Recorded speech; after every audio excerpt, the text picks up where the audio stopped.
Boa noite, galerinha amiga desse meu Brasil varonil.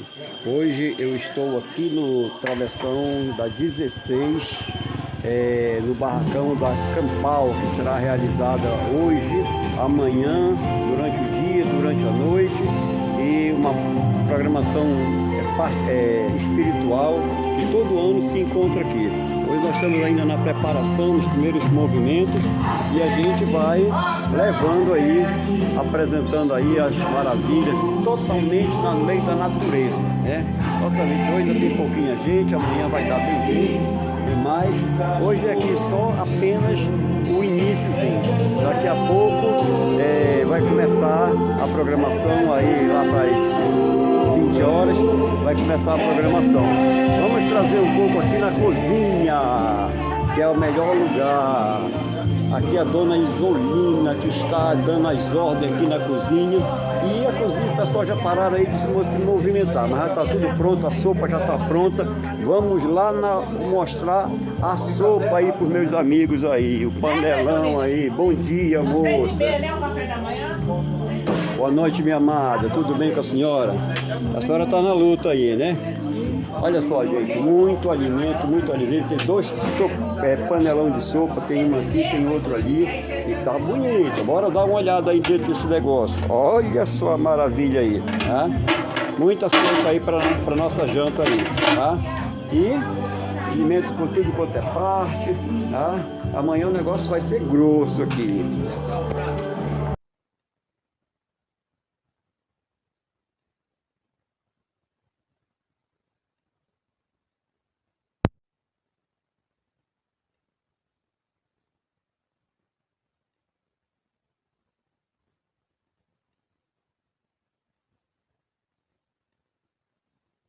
Estava tudo bem.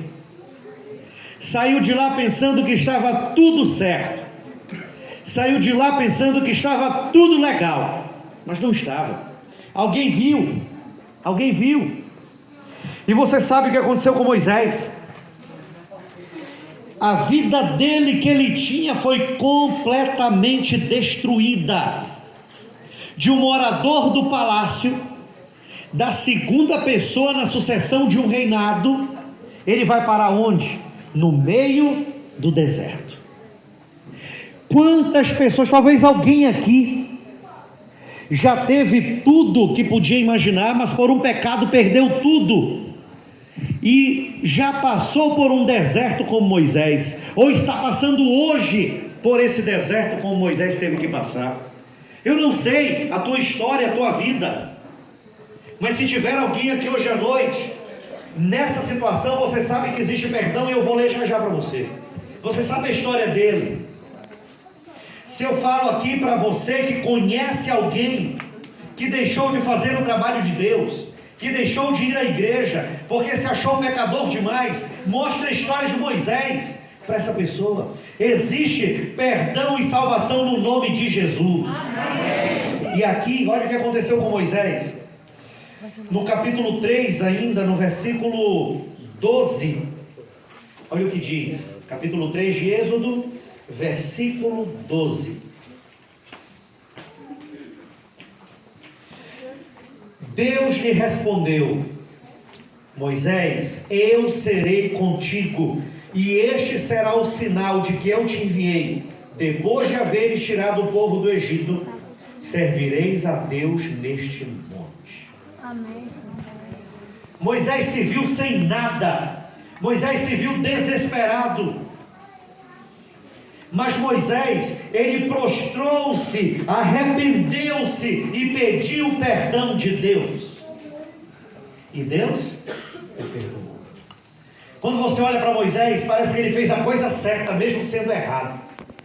Ele não precisava matar, mas aquele homem iria matar um conterrâneo dele. Então ele pensou, moeda por moeda, o homem quase morre, eu vou matar ele. Ele tem que aprender que não é assim. E ele foi e assassinou. Olhou para um lado e para o outro, pensou que não tinha ninguém e matou. Mas amigos, depois que ele fez isso, ele perde tudo. E ele se arrepende. E ele volta para Deus clamando, pediu perdão de Deus. E Deus o perdoou. E ele virou representante de Deus ali para o seu povo. Deus é o Deus do perdão. Deus é o Deus da segunda chance. Deus é o Deus de quem está no deserto, de quem passou pelo deserto. Ou se um dia você passar, Deus estará lá em nome de Jesus. Amém. Amigos, quando nós olhamos essas duas histórias de arrependimento, eu vou ler mais uma, e talvez devido ao tempo eu não consiga ler outras, mas eu quero que você vá para 2 Samuel agora. Vá comigo para 2 Samuel.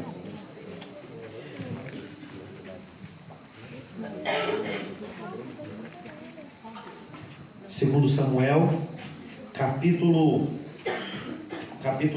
11, versículo 1. 2 Samuel, capítulo 11, versículo 1.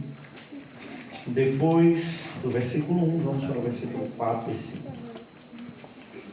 Diz assim: decorrido um ano, no tempo em que os reis costumavam sair para a guerra, enviou Davi a Joabe e seus servos com ele a todo Israel, e destruíram os filhos de Amon, e sitiaram Rabá. Porém Davi ficou em Jerusalém. E vocês sabem que uma tarde ele foi, se levantou e viu uma mulher, versículo 4. Então enviou Davi mensageiros e pediu que a trouxessem. E ela veio, e ele deitou-se com ela, tendo se purificado da sua imundícia, e voltou para sua casa. E a mulher concebeu e mandou a dizer a Davi: estou grávida. De quem nós estamos falando, amigos? Davi. Davi, quem mais? Isso, Davi Betseba. Davi sabia que estava errado, sabia que não poderia fazer aquilo, sabia que aquilo era um pecado horrível perante Deus e perante os seus liderados. Mesmo assim ele cometeu. E agora ele recebe um filho, a mulher fica grávida, ele se torna um assassino, além de adúltero. Ele destruiu a sua vida espiritual completamente, e estava próximo a ter a mão de Deus retirada sobre ele. Mas aí no capítulo 12, no versículo 13, diz assim, do mesmo livro de 2 Samuel: então disse Davi a Natã: pequei contra o Senhor. Disse Natã a Davi: também o Senhor te perdoou o teu pecado, e por isso não morrerás. Deus é um Deus perdoador. Por mais baixo e vil que foi o pecado de Davi, matou a traição, um homem desarmado, ele o desarmou para morrer, Urias. Tomou a única mulher que aquele homem tinha, fez o que fez, engravidou, veio um filho, vocês sabem a consequência. Mas Davi percebeu o seu erro quando alguém o procurou e falou o erro dele. Será que você conhece alguém que está precisando que você o abrace, onde quer que esteja nesse momento, e diga: volta? Deus pode te perdoar se você quiser ser perdoado. E volte às fileiras que nós estamos aqui na igreja. Eu sei que nós conhecemos, quase 40% desse auditório levantou a mão para conhecer alguém. Está na hora de buscarmos aqueles que estão perdidos dentro da casa de Israel também. Aqueles que podem contribuir para a pregação do Evangelho junto comigo e contigo. Davi, por mais errado que estivesse, ele recebeu o perdão divino, porque ele decidiu ser perdoado por Deus e sofreu as consequências. O primeiro texto que nós lemos, eu tenho aqui outros exemplos que eu poderia ler ou falar para vocês, eu não vou dizer devido ao tempo, mas nós temos Maria Madalena, nós temos Raabe. Maria Madalena, que se arrependeu de tudo que fez de errado e foi uma das grandes seguidoras de Jesus. Raabe, que mesmo sem conhecer, acreditou e salvou aqueles homens e foi salva também. Zaqueu, que roubava, mas decidiu devolver tudo aquilo que é de Deus quando ele descobriu realmente e foi alertado pelo seu pecado. Pedro negou Jesus por 3 vezes, jogou o nome de Jesus por 3 vezes, mas arrependeu-se e foi um grande baluarte da obra do Senhor. E temos muitos outros. A Bíblia, querido irmão, a Bíblia é um compêndio inteiro, onde nós achamos histórias de pessoas como eu e como você, que talvez com algumas diferenças, muitas delas aceitaram e quiseram receber o perdão que vem de Deus, e outras não. Temos os 2 exemplos. Jesus precisa voltar, Ele precisa de mim e de você. Não que tenha necessidade, mas nos dá oportunidade. Não que ele tenha necessidade, mas nos dá oportunidade de pregar o seu evangelho, de cooperar com o evangelho dele, para que todos ouçam e entendam que só o nosso Deus é Deus. Amém? Amém. Quando a gente vai e busca um pouquinho na história, eu não vou ler, eu vou citar, para não me delongar muito. Deus, no seu trono de graça, no auge da sua perfeição, Ele vem com Deus Filho e o Deus Espírito Santo e chega para eles e diz: olha, eu quero doar mais ainda o meu amor. A Bíblia diz que Deus é o que, irmãos? Amor. E Ele decide sair do céu e vir para essa terra, para colocar tudo de forma perfeita e colocar alguém que fosse a sua imagem e a sua semelhança.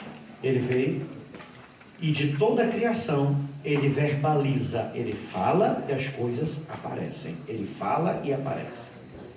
Quando chegou no momento de criar o homem, ele se abaixa, coloca o joelho no chão e começa a fazer um boneco de terra, que é a sua imagem e a semelhança. O que é imagem e semelhança, irmãos? Parecido. Ou seja, proporcionalmente nós somos iguais a Deus. Olha que privilégio, amém? Amém. O que é a proporcionalidade? A proporção daqui do início da testa. Josiel já vai um pouquinho mais, né, Josiel? Mas a proporção da maioria, a dele é 2 palmos. Tem de alguns aqui também, né, meu filho? Ixi, quase pedi aqui, menos da ponta ali, ó. Mas a proporção, simetricamente, da testa para o nariz, do nariz para o lábio, para a boca, da boca para o queixo, do queixo para cá, é proporcionalmente igual. Orelha, a mesma direção. Extraterrestre, há uma orelha aqui, uma boca aqui embaixo. Não. Nós somos a imagem e a semelhança. Nós somos simetricamente iguais ao nosso Criador. Amém. E ele, quando chegou e criou, ele disse: olha, é tudo perfeito para vocês, vivam aqui. E ele foi para o céu: só não toquem naquela árvore ali, ó. Ali não pode, não coma daquele fruto. De todo o restante, comam à vontade. Aproveitem, Adão e Eva no paraíso. E eles foram. Até que chegou um dia, Eva ouviu uma outra voz que não era a voz de Deus. Porque a Bíblia diz que na viração do dia, Deus ia vê-los. Olha só. Sentava com eles no jardim e dizia: vamos bater um papo agora, vamos conversar. Como é que foi teu dia? O cavalo passou correndo por aqui, eu acho que ele comeu mais do que ontem, tá? Não sei qual era a conversa deles. Botânica, biologia, sei lá. Mas eles conversavam na viração do dia, todos os dias. Mas chegou um momento que quando Deus termina de criar tudo, ele sobe ao céu, existe um clima diferente lá em cima. Lúcifer era o regente do coral celestial. Era talvez a 4ª pessoa mais influente ali no céu. Cantava maravilhosamente bem, eu imagino. Regia as vozes mais perfeitas que existem. Mas quando os 3 estavam criando, Lúcifer deixou entrar no seu coração algo que é o vício vulgar da inveja. É vulgar, a inveja é vulgar. O vício do ciúme. E ele deixou aquilo penetrar o seu coração. E ele começou a chegar com os outros e dizer assim: rapaz, Deus podia te levar. Por que não levou você também? E ele olhava para o anjo regente e dizia: não, eu não, mas pelo menos você, que é o nosso representante. E aí ele: opa, ganhei mais um. Ia com o outro, com o outro, com o outro, com o outro. Quando a divindade retorna ao céu, eu não sei se você já chegou em algum ambiente que quando você pisa, todo mundo fica quieto. Ou porque não queria que você ouvisse, ou era uma surpresa. Geralmente é a primeira, né? Não queria que você ouvisse. Pise e todo mundo. Algum nem sabe disfarçar, né? Quando Deus pisou no céu, ele sabe tudo. Mas o clima estava diferente. O céu não era mais o mesmo. Porque o pecado havia começado a entrar no coração de alguém que não deveria ter permitido. E quando entrou, ele permitiu acomodar o pecado melhor no coração. E aí o clima não estava bom. E vocês sabem, Apocalipse descreve: houve peleja no céu, houve guerra no céu. Miguel e seus anjos pelejaram contra o dragão, a antiga serpente chamada Diabo e Satanás, e no céu não se achou mais lugar para ele, e ele foi lançado do céu. Ele só poderia estar em um lugar. E ele fez ali, realizou a primeira sessão espírita, entrou no corpo de alguém que não era dele, de uma serpente. Ficou na árvore e chamou Eva. E em um momento que os dois se largaram ali, só os dois, Eva foi até lá, olhou o fruto bonito, nunca tinha visto ou ouvido uma serpente falar, ela aceitou do fruto e ela comeu. Vocês sabem da história. Por amor a Eva, Adão também comeu. Quando comeu, a primeira folha caiu.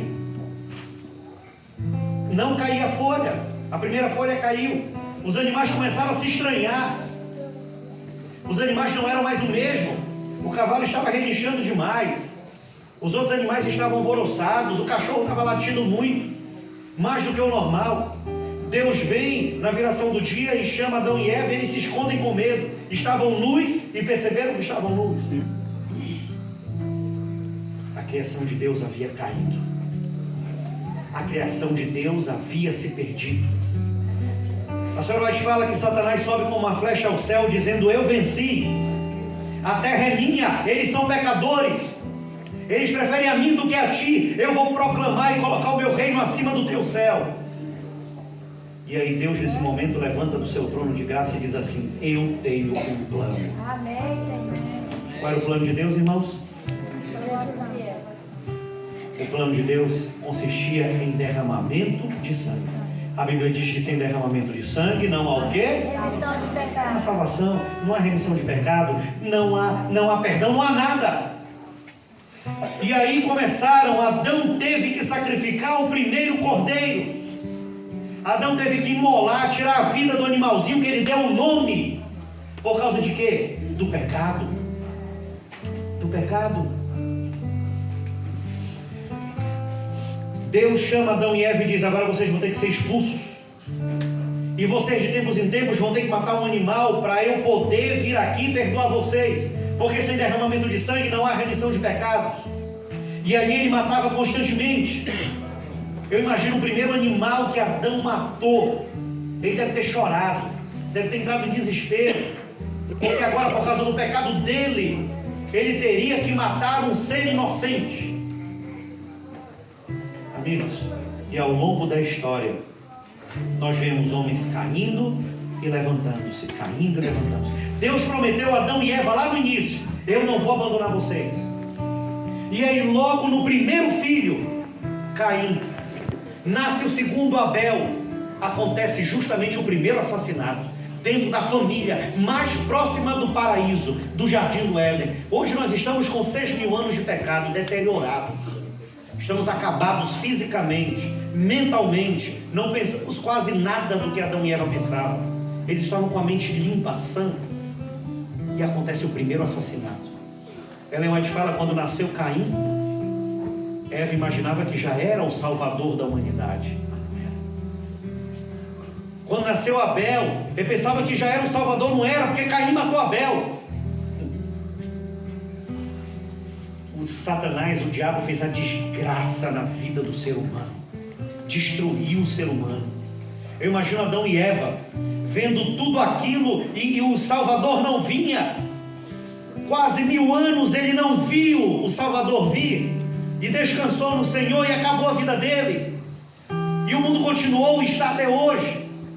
E ao longo da história eu citei apenas alguns nomes aqui, alguns homens que vocês conhecem, como Davi, como Moisés, reis que se deixaram acabar pelo pecado e que depois decidiram voltar e sair das cinzas de novo, ser levantados por Deus, porque Deus, ele prometeu para Adão e Eva lá no início que ele não desampararia o fruto da mulher à humanidade. Nós iríamos sofrer consequências, como sofremos até hoje, mas nós não estaríamos só. Amém. Quando eu olho para esse tema, Jesus precisa voltar, eu preciso falar para vocês dessa história. Senão a gente não consegue entender o nosso real objetivo aqui nessa terra. Nós precisamos entender que pecados vão acontecer todos os dias. E eu devo lutar para que eles não aconteçam. Mas quando ele acontecer, eu tenho que saber que eu tenho um Cristo que morreu na cruz do Calvário para me dar perdão e salvação, se eu o aceitar. Amém. Pastor, mas é tão simples assim? É, por isso que o nome é graça. Ah, por que eu não sou perdoado? Porque você não quer ser perdoado. Ah, pastor, por que eu sinto isso no coração? Porque você não quer ser perdoado. E por causa do pecado, as consequências ficam. Você vai ter que pagar o preço. Mas o perdão é estendido para mim e para você, todos os dias. E aí o primeiro texto que eu li, e fazendo a conexão, a seara é o que, irmãos? É grande. Os trabalhadores são o quê? E sabe o que Satanás quer? Diminuir mais ainda. Ele quer diminuir mais ainda os trabalhadores, porque ele sabe que a seara é grande, é gigantesca. Quantas pessoas hoje à noite estão tirando a sua vida, e a presença minha, tua ou de alguém falando de Deus permitiria que essa pessoa não tirasse a sua vida hoje? Talvez dezenas, centenas, milhares, não sei. Quantas pessoas estão maquinando fazer a maldade hoje? Quantas pessoas? Esses dias a minha esposa perdeu um primo. Anteontem o marido da prima dela foi assassinado. Sim, por coisas banais, do nada. Isso só que eu conheço aqui. Imagina você. Não sei. Amigos, quando eu olho para esse tema, para esses textos que li, eu não posso esquecer dessa história que eu contei para você. O inimigo de Deus, Satanás, ele sabia que ele não poderia segurar quando o Filho de Deus viesse. E veio o dilúvio. O tempo passou, as eras passaram, perdão, pecado, arrependimento, salvação. Jesus veio à terra. Satanás o tentou até o último minuto, e ele foi tentado em tudo, mas nele não se achou pecado. Portanto, o verdadeiro sangue foi derramado na cruz do Calvário. Não precisaria mais cordeirinhos morrer, ovelhas morrerem, porque o verdadeiro sacrifício estava sendo elevado no madeiro. Jesus morre, derrama o seu sangue. Aquele sangue derramado me dá a certeza de que nós vamos ter algo muito melhor do que o mundo que nós vivemos hoje. Nós vamos ter algo muito maior do que o que conseguimos enxergar hoje. Nós vamos poder, em nome do Senhor Jesus, morar com Ele pela eternidade. Amém. Amigos, essa deve ser a nossa paixão diária. Esse deve ser o nosso desejo diário. Apesar da seara ser grande e os trabalhadores poucos, aqui nesse texto nos dá a solução. Rogue ao Senhor da seara que mande mais trabalhadores para a sua seara. E é isso que nós estamos fazendo aqui hoje à noite. Se aqui tem alguém que se acha pecador ao extremo, que não consegue abrir a Bíblia de tão pecador que é com outra pessoa, joga os teus joelhos no chão e clama a Deus pelo perdão dos teus pecados, e você terá os seus pecados perdoados em nome de Jesus. Amém. Não peça que as consequências não fiquem, porque uma ou outra vai ficar, e às vezes vamos levá-las a vida inteira. Mas o perdão e a certeza da salvação cobre qualquer coisa em nome de Jesus. Amém. Talvez eu fale para alguém aqui que conhece alguém, como eu falei no início dessa mensagem, conhece alguém que já fez parte dessas fileiras e hoje não está mais, e sabe que essa pessoa está em pecado e talvez não tem força para sair desse pecado. Mostra isso aqui que eu falei hoje à noite para você, leva para essa pessoa e diga: olha, em Jesus você tem o perdão e salvação. Em Jesus você pode mudar. Em Jesus você pode ser diferente. Amigos, Jesus precisa voltar. E Ele vai voltar. Eu estando preparado ou não, Ele vai voltar. E a nossa missão como adventistas, como cristãos, ela começa, ou ela fica de forma mais enfática lá no dia do nosso batismo. A Bíblia diz que quando nós somos batizados, nós nascemos no reino de Deus como quê, irmãos? Como missionários. O missionário é o quê? O missionário é um evangelista. O missionário é um pregador da palavra. O missionário é alguém que quer ver Jesus voltar. E essa é a responsabilidade de todos os santos. É a responsabilidade minha e sua. Não é só do grupo de louvor, não é só do ancião, não é só do pastor, é de todos. Essa responsabilidade não dá para terceirizar. Essa responsabilidade não dá para dividir. Ela é individual e intransferível. Ela é sua. Ela é minha. Eu tenho a minha. Você tem que ter a sua. Amigos, eu quero encerrar essa mensagem voltando ao primeiro texto que li. Lucas capítulo 10, versículo 1 e 2. Depois de ter falado tudo isso, eu quero retornar esse texto e quero encerrar aqui. Depois disto, o Senhor designou outros 70 e os enviou de 2 em 2, para que precedessem em cada lugar aonde ele estava para ir. Ele lhes fez a seguinte advertência: a seara é grande. A seara é grande, irmãos. A seara é muito grande. Às vezes olhamos o percentual no mundo de cristãos, parece tão pouco. A seara é grande, é gigantesca. Nós nunca seremos maiores do que a seara. Mas aqui tem, o verso continua. Mas os trabalhadores são poucos. Rogai, pois, ao Senhor da seara que mande mais trabalhadores para a sua seara.